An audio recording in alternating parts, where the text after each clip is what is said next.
Good morning, students. Today we are going to learn something about auxiliary words. Model auxiliary words. What are model auxiliary words? First of all, we should understand it. As you know, what is verb? Verb क्या होता है? Verb वो word है जो action को बताते हैं, जो आपके working को बताते हैं, जो डिस्क्राइब करते हैं कि एक्चुअल में जो है वर्क क्या हो रहा है। जैसे जो भी वर्ड आप देखते हैं, जैसे ही इज रनिंग, तो क्या कर रहा है? वो दौड़ रहा है। ही इज प्लेइंग, वो खेल रहा है।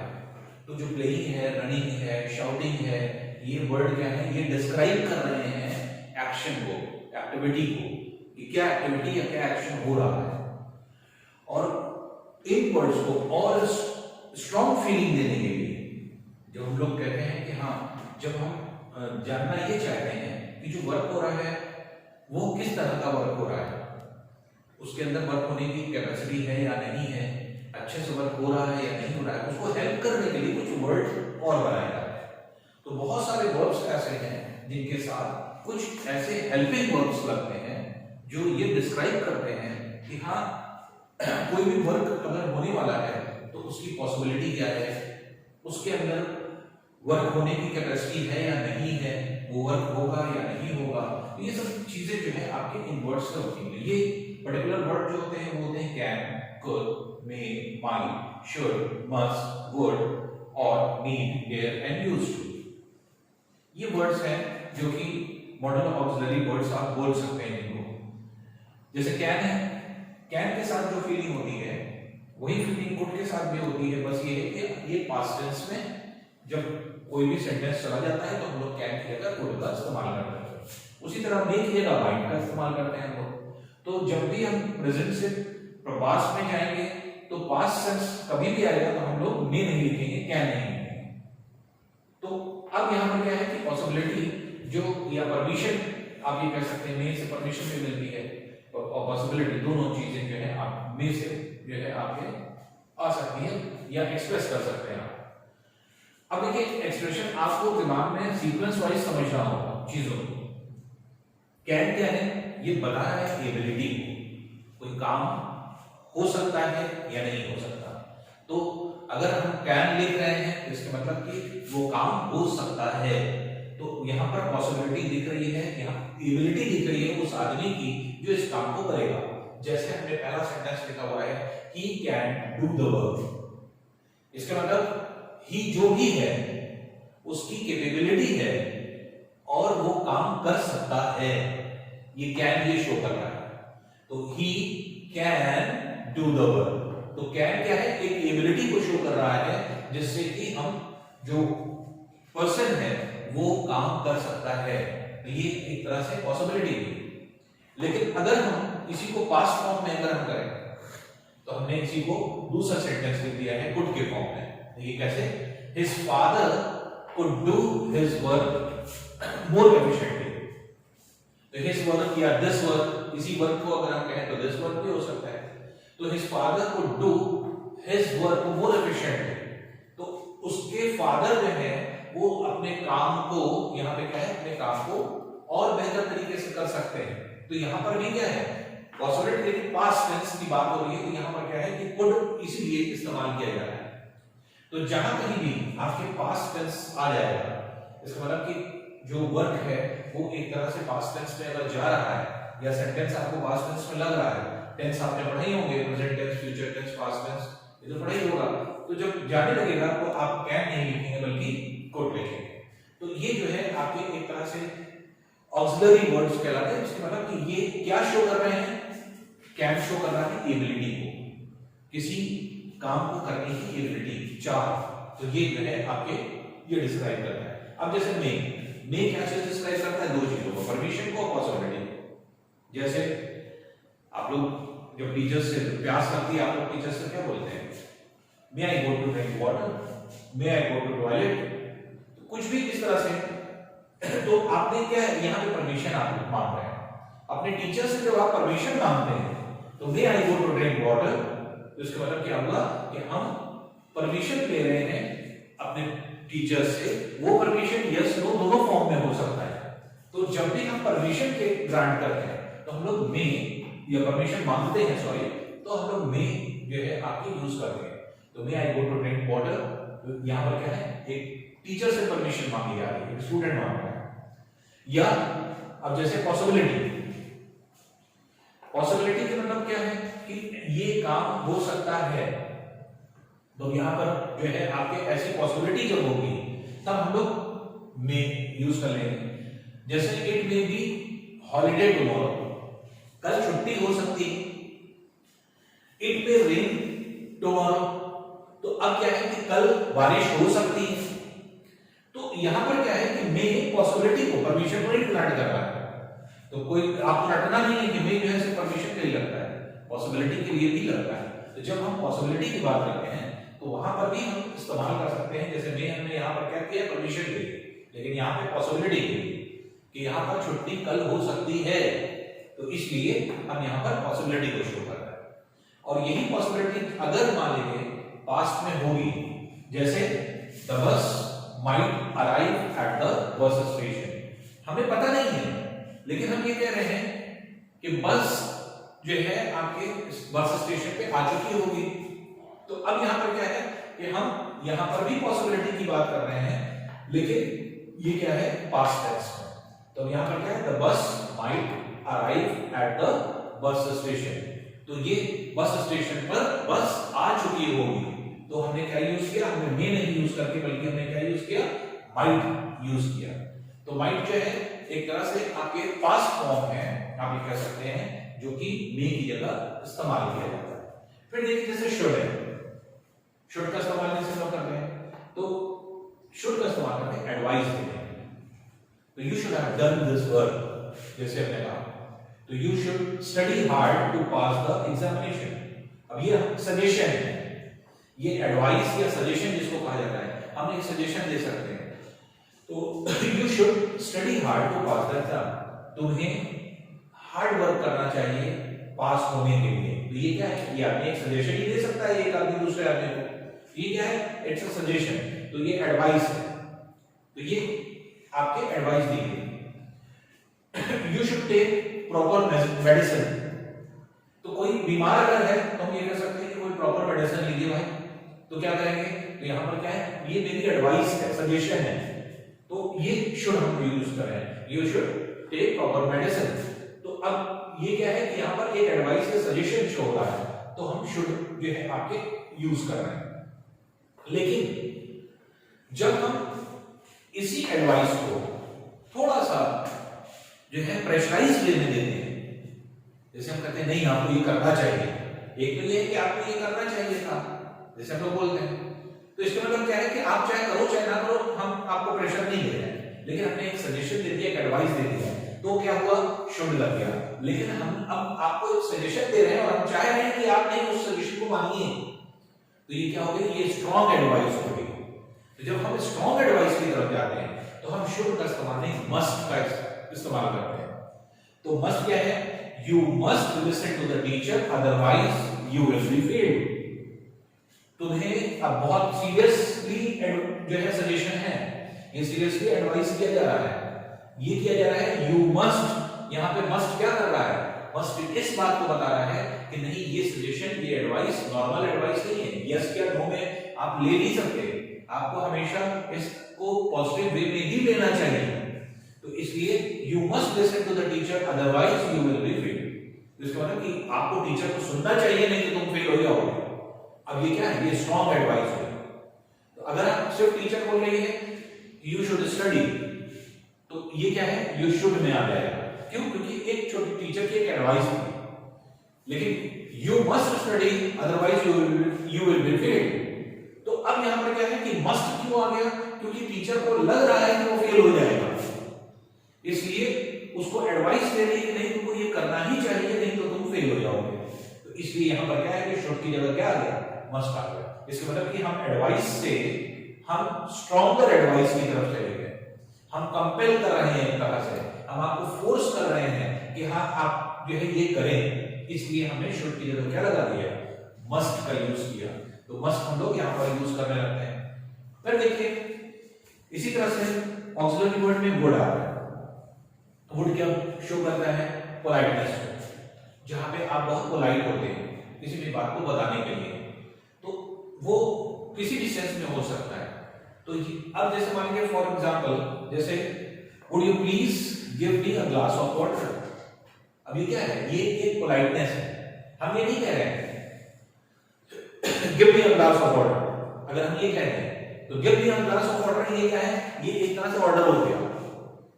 जैसे माँ बाप अपने बच्चों से कह सकते हैं, लेकिन बच्चे माँ बाप से इस चीज को नहीं कर सकते, उल्टा हो जाएगा। तो अगर माँ बाप अगर बच्चों से कह रहे हैं तो give me a glass of water, कोई जरूरी नहीं कि वो पोलाइट रहे। अगर रहना है अपने बच्चों से तो ये कह सकते हैं कि would you please give me a glass of water. अब परमिशन एक तरह से आप ये कहेंगे कि बहुत पोलाइट होकर के, पोलाइटनेस का मतलब ये एक तरह से ये परमिशन ही है, पर प्लीज हमें दे दो, मतलब एक तरह से इस तरह से। तो अब बच्चों से आदमी ऐसा तो कहेगा नहीं, लेकिन जब बच्चे अपने पेरेंट्स से कहेंगे तो कैसे कहेंगे? तो would you please give me a glass of water. Mummy से अगर आप कहेंगे या अपने भाई से कहेंगे, अपने बहन से कहेंगे, तो ये क्या है? ये एक पोलाइटनेस के साथ कहेंगे। तो वुड यहां पर क्या कर रहा है? ये सेंटेंस को थोड़ा सा पोलाइट बना रहा है। तो यहां पर क्या है? सेंटेंस जो कहना चाह रहा है वो ये कह रहा है कि एक गिलास पानी दे दो।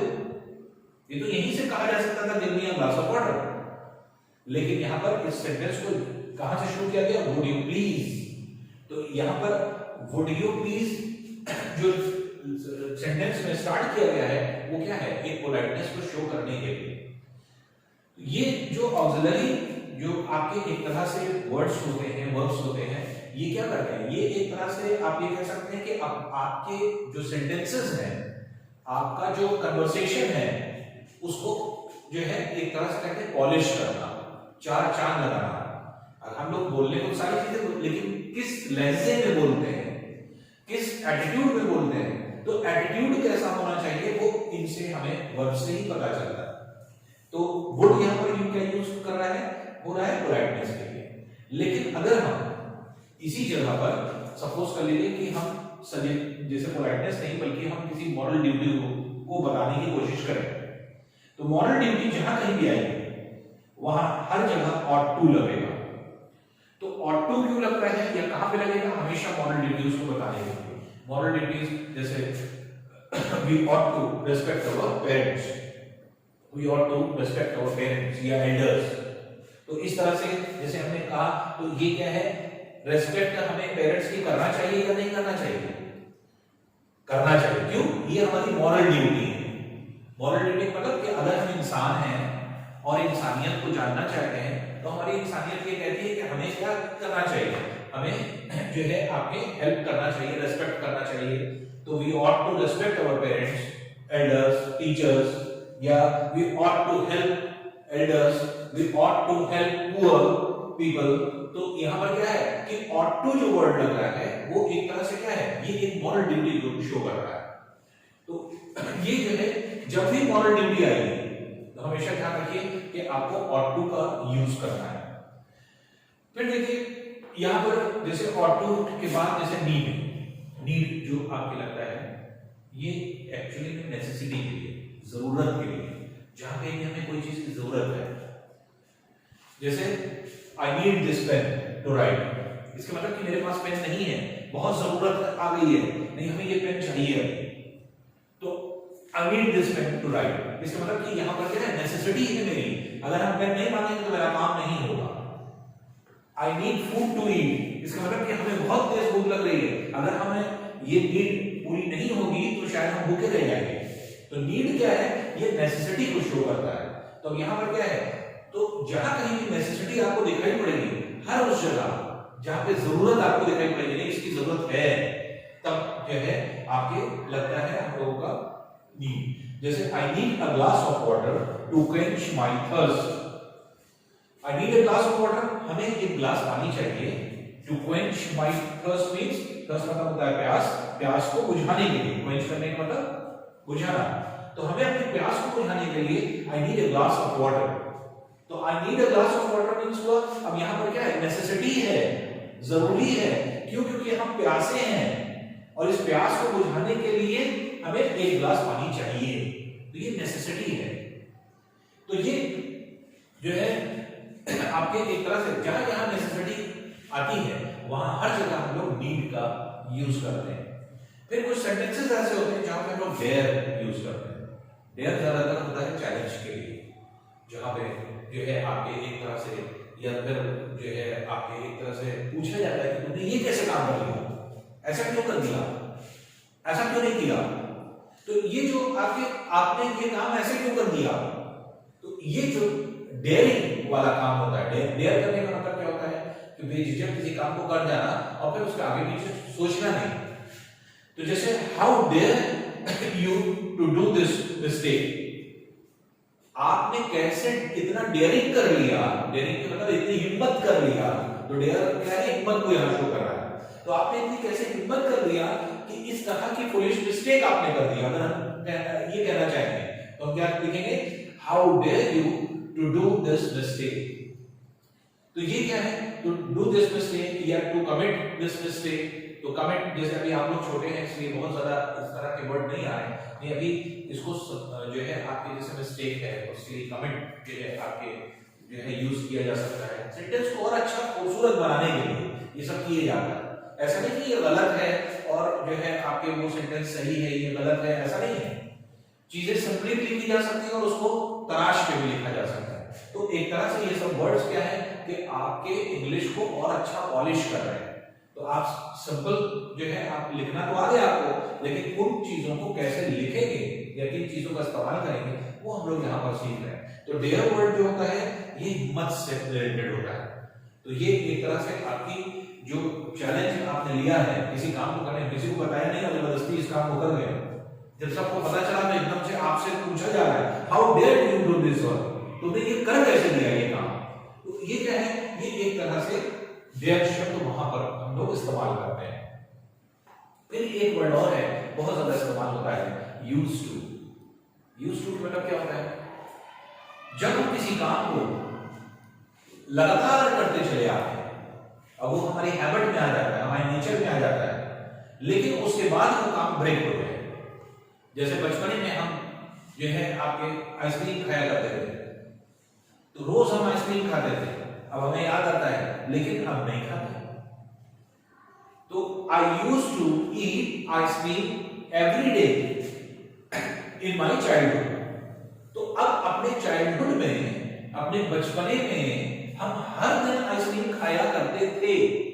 यूज टू क्यों लगाया, क्योंकि अब नहीं करते हैं, ब्रेक हो गया। तो जब कंटिन्यूटी में ब्रेक हो जाए, जब कोई चीज कंटिन्यूअस ना रहे, ब्रेकेज आ जाए, तो वहां पर हम लोग क्या यूज करते हैं, तब हम लोग यूज टू यूज करने लगते हैं। तो ये यूज टू का यूज हम लोग यहां पे करते हैं। जैसे I use to play cricket in my childhood, इसका मतलब कि जब हम चाइल्डहुड में थे तो हम रोज क्रिकेट खेला करते थे, ज्यादातर क्रिकेट खेला करते थे। ये हमारा एक तरह से हैबिट था, या आप ये कह सकते हैं कि हमारे जो है एक तरह से रूटीन में था। जो चीज रूटीन में हमारी थी वो अब हमसे छूट गई, तो वहां पर हम क्या यूज करेंगे, वहां पर आपके यूज किया जाता है यूज टू। जैसे लोग कहते हैं कि हम लोग इसके यूज टू थे या यूज टू हो गए थे। तो अब यहां पर क्या यूज टू हो गए थे, मतलब ये हुआ कि पहले लोग करते थे लेकिन अब नहीं करते। तो ये यूज टू जो वर्ड होता है ये कंटिन्यूटी को ब्रेक करने के लिए होता है, कि हम कंटिन्यूटी में कोई काम कर रहे थे और ब्रेक हो गया, अब नहीं कर रहे हैं। इसका मतलब अब प्रेजेंट टाइम में वो काम नहीं किया जा रहा है, तब हम लोग यूज टू का यूज करते हैं। तो आपने देखा कि ये वर्ड्स कितने प्यारे हैं और कितने अच्छे हैं, जो हमारे इंग्लिश को संवारते हैं। उसमें जो है आपके एक तरह से किस तरह से, किस लहजे में हमें किसी चीज को बोलना चाहिए। जब हमें पोलाइट होना है तो हमें क्या करना है, जब हमें परमिशन मांगनी है तो हमें क्या करना है, जब हमें अपनी एबिलिटी को दिखाना है तो हमें क्या करना है, जब हमें हिम्मत को दिखाना है, डेयरिंग दिखानी है तो हमें क्या करना है। तो इस तरह की जितनी चीजें हैं ये क्या है, ये हम ऑक्सिलरी वर्ब से सीखते हैं, तो उसका इस्तेमाल करके हम लोग यहाँ पर सीखेंगे। तो ये क्या है, ये अभी स्टार्ट है आपके इसका, ऐसा नहीं कि ये फर्स्ट टाइम और लास्ट टाइम आप पढ़ रहे हैं। ऑक्सिलरी वर्ड्स जो होते हैं ये आपके बहुत ही ज्यादा यूज होने वाले वर्ड होते हैं, और आगे चल करके एग्जामिनेशंस में भी जो कंपटीशन आप देते हैं उन एग्जामिनेशंस में भी ये क्वेश्चंस को पूछे आया है। तो तो अभी आप इसका ब्रॉड रिव्यू पढ़ेंगे। अभी तो आपने सिंपली एक बार में पढ़ लिया कि हाँ इसका क्या क्या यूज है। जब आप इसको और ब्रॉड वे में पढ़ते हैं या लैंग्वेज को और जो है उसको पढ़ते हैं, आप जैसे पूरा पूरा एक लेक्चर निकल जाएगा कैन और पुट का यूज पढ़ने में। अभी तो सिंपली आपको बता दिया कि कैन जो है वो एबिलिटी है और पुट जो है पास्ट टेंस में यूज होता है, ये सिंपल सी। अभी आपको सिर्फ क्या है एक आउटलाइन दे दी गई, अभी एक तरह से कुछ नहीं बताया गया इसके बारे में। अभी बहुत सारी चीजें हैं जो आप सिर्फ इन दोनों के बारे में ही पढ़ सकते हैं, फिर नेक्स्ट लेक्चर में फिर ये पढ़ सकते हैं, फिर नेक्स्ट लेक्चर में ये पढ़ सकते हैं। तो इन सब का यूज है और रेस्ट्रिक्शंस भी है, क्योंकि इंग्लिश जो है एक ऐसा सब्जेक्ट है जहां पर बहुत सारी चीजें जो है आपके रेस्ट्रिक्ट हो जाती हैं, तो इसके रूल हो जाते हैं कि हाँ आप यहाँ पर ऐसे तो यूज कर रहे हैं लेकिन इस जगह यूज इसका नहीं होगा। क्यों नहीं यूज होगा उसका रीजन होता है। तो इतना डीप खैर जाने की जरूरत नहीं है, ये सारी चीजें आपको आसानी से समझ में आ जाएगी। आपके लेवल का सिर्फ ये है कि आपको ये समझना है कि ये कैसे यूज करते हैं या कहाँ पे यूज करते हैं। इस लेक्चर को बार बार आप सुनिए, क्योंकि इस लेक्चर को एक बार दो बार में नहीं समझ में आएगा आपको, ये आप कई बार सुनेंगे तो आपको इजीली समझ में आ जाएगा कि हम किस वर्ड का या किस वर्ड का इस्तेमाल आप कब और कहां कैसे अच्छी तरह से कर सकते हैं। तो इसको लेक्चर को आप हेडफोन और ईयरफोन लगा करके सुने, जिससे वॉइस आपको जो है क्लियर मिले, और जितनी बार आप देख सकते हैं उसको देखने की कोशिश करिए। Thank you.